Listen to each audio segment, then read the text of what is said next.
ನಮಸ್ಕಾರ. ಇದು ಜೈ ಹಿಂದ್ ಸನ್ಮಾನ ಬ್ರೇವರಿ ಅವರ್. ದೇಶದ ರಕ್ಷಣೆ ಸಂರಕ್ಷಣೆಯಲ್ಲಿ ಸೈನಿಕರ ಪಾತ್ರ ಮಹತ್ತರ. ಬಿಸಿಲು, ಚಳಿ, ಮಳೆ, ಗುಡ್ಡಗಾಡು ಹೀಗೆ ಎಲ್ಲೆಲ್ಲೋ ನಿಂತು ನಮ್ಮ ದೇಶವನ್ನ ಕಾಯ್ತಾ ಇರುವಂತಹ ನಮ್ಮ ಸೈನಿಕರು ಶತ್ರುಗಳ ಗುಂಡಿಗೆ ಎದೆ ಇಟ್ಟು ಅದೆಷ್ಟೋ ಸೈನಿಕರು ಹುತಾತ್ಮರಾಗಿದ್ದಾರೆ. ಅಂತಹ ಸೈನಿಕರನ್ನ ಸ್ಮರಿಸೋದು ನಮ್ಮೆಲ್ಲರ ಜವಾಬ್ದಾರಿ. ಸೈನಿಕರ ತ್ಯಾಗ ಬಲಿದಾನದ ಮುಂದೆ ಎಲ್ಲವೂ ನಗಣ್ಯ. ಹಾಗಾಗಿ ಹುತಾತ್ಮ ಸೈನಿಕರಿಗೆ ನಾವು ಸೆಲ್ಯೂಟ್ ಮಾಡಲೇಬೇಕು. ಅಂತಹ ಕಾರ್ಯಕ್ರಮವೇ ಈ ಬ್ರೇವರಿ ಅವರ್.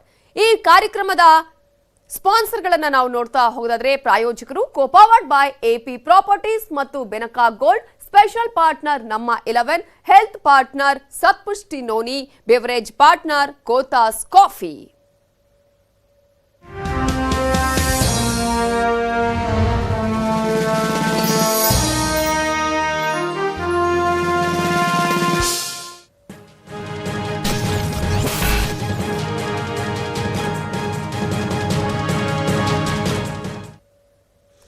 ಜೈ ಹಿಂದ್ ಸನ್ಮಾನ ಬ್ರೇವರಿ ಅವರಲ್ಲಿ ಸಾಕಷ್ಟು ಸೈನಿಕರ ಸುದ್ದಿಯನ್ನ, ಅವರ ಶೌರ್ಯ ತ್ಯಾಗದ ಕಥೆಯನ್ನ ಹೇಳ್ತೀವಿ.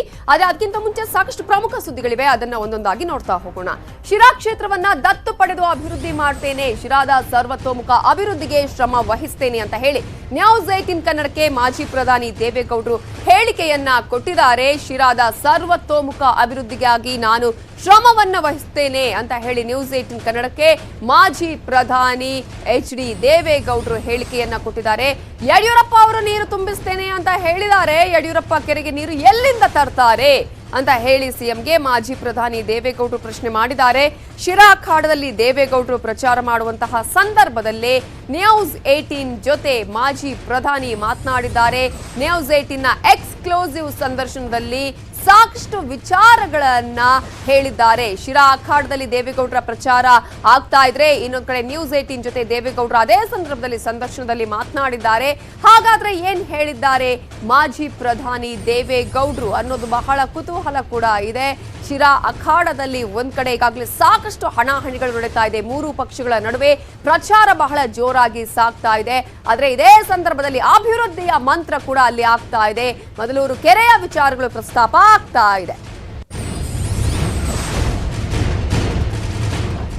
ಹಾಗಾದ್ರೆ ದೇವೇಗೌಡರು ಏನ್ ಹೇಳಿದ್ದಾರೆ? ಅಭಿವೃದ್ಧಿಯ ವಿಚಾರ ಆಗಿರ್ಬೋದು, ಶಿರಾ ಎಲೆಕ್ಷನ್ ವಿಚಾರ ಆಗಿರಬಹುದು, ಇವೆಲ್ಲದರ ಬಗ್ಗೆ ನಮ್ಮ ರಿಪೋರ್ಟರ್ ಕೃಷ್ಣ ಅವರ ಹತ್ರ ಮಾತನಾಡಿಸಿದ್ದಾರೆ. ಏನ್ ಹೇಳಿದ್ದಾರೆ ನೋಡೋಣ. ಜೆಡಿಎಸ್ ಅಭ್ಯರ್ಥಿ ಅಮ್ಮಜಮ್ಮ ಪರವಾಗಿ ಇವತ್ತು ಮಾಜಿ ಪ್ರಧಾನಿ HD ದೇವೇಗೌಡರು ಪ್ರಚಾರವನ್ನ ಮಾಡ್ತಿದ್ದಾರೆ. ಸ್ವತಃ ದೇವೇಗೌಡರು ನಮ್ಮ ಜೊತೆಗಿದ್ದಾರೆ. ಸರ್, ಹೇಗಿದೆ ಕ್ಷೇತ್ರದ ರೆಸ್ಪಾನ್ಸು? ಎಷ್ಟು ಮತಗಳ ಅಂತರದಿಂದ ಅಭ್ಯರ್ಥಿ ಗೆಲ್ತಾರೆ?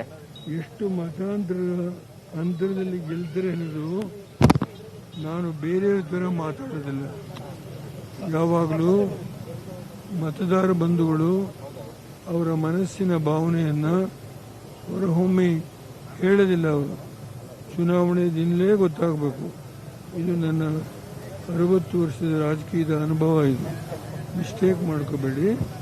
ಆದರೆ ಹೋದ ಕಡೆ ಎಲ್ಲ ಒಂದು ಸದ್ಭಾವನೆಯಿಂದ ಸತ್ಯನಾರಾಯಣವ್ರ ಬಗ್ಗೆ ಆಗಲಿ, ಅವರ ಕುಟುಂಬದವ್ರ ಬಗ್ಗೆ ಆಗಲಿ ಲಘುವಾಗಿ ಯಾರೂ ಒಂದು ಮಾತನ್ನು ಆಡಲ್ಲ. ಇದು ಒಂದು. ಎರಡನೇದು, ಆ ಕುಟುಂಬ 3 ಸಾರಿ ಶಾಸಕರಾಗಿ, ಮಂತ್ರಿಯಾಗಿ ಈ ತಾಲೂಕಿನಲ್ಲಿ ಬಹಳ ಕೆಲಸ ಮಾಡಿದ್ದಾರೆ. ಯಾವುದೇ ಊರು ಹೋದರೂ ಒಂದಲ್ಲ ಒಂದು ಕೆಲಸ ಮಾಡಿದ್ದಾರೆ ಅಂತ ಸ್ಮರಿಸ್ಕೊಳ್ತಾರೆ. ಅವ್ರ ಬಗ್ಗೆ ಲಘುವಾಗಿ ಮಾತಾಡೋದಿಲ್ಲ. ಅದರಿಂದ ಅವರ ಶ್ರೀಮತಿಯವ್ರಿಗೂ ಇವತ್ತು ಜನಬೆಂಬಲ ಇದೆ. ಜೊತೆಗೆ ನಾವು ಕೂಡ ನಮ್ಮ ಜಿಲ್ಲೆಯ ಎಲ್ಲ ಶಾಸಕರು, ಪಕ್ಕದ ಜಿಲ್ಲೆಯ ಶಾಸಕರು, ನೋಡಿ ಚಂದ್ರಪುಟ್ಟ ಬಾಲಕೃಷ್ಣ ಅವರು ಬಂದಿದ್ದಾರೆ, ಅರಸೀಕೆರೆ ಶಿವಲಿಂಗಿಯವರು ಬಂದಿದ್ದಾರೆ. ಹೀಗೆ ಪಕ್ಕದ ಜಿಲ್ಲೆಯ ಸಮೀಪ ಸಂಬಂಧಿಗಳನ್ನು ಭೇಟಿ ಮಾಡೋದಕ್ಕೆ ಅವರುಗಳು ಪ್ರವಾಸ ಮಾಡ್ತಾ ಇದ್ದಾರೆ.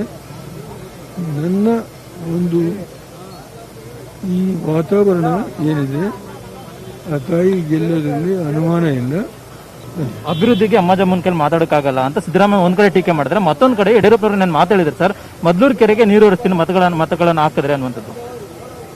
ನಿಮಿಷ, ಸಿದ್ದರಾಮಯ್ಯರು ಏನು ಮಾತನಾಡ್ತಾರೆ ಅನ್ನೋದ್ರ ಬಗ್ಗೆ ನಾನು ವಿಶ್ಲೇಷಣೆ ಮಾಡಲ್ಲ. ಈಗ ಅವರು 5 ವರ್ಷ ಮುಖ್ಯಮಂತ್ರಿ ಆಗಿದ್ರು, ಯಡಿಯೂರಪ್ಪನವರು 3 ಸಾರಿ ಮುಖ್ಯಮಂತ್ರಿ ಆಗಿದ್ದಾರೆ. ಯಾವುದೋ ಕೆರೆಗೆ ನೀರು ತುಂಬ್ತೀನಿ ಅಂತ ಹೇಳ್ತಾರೆ.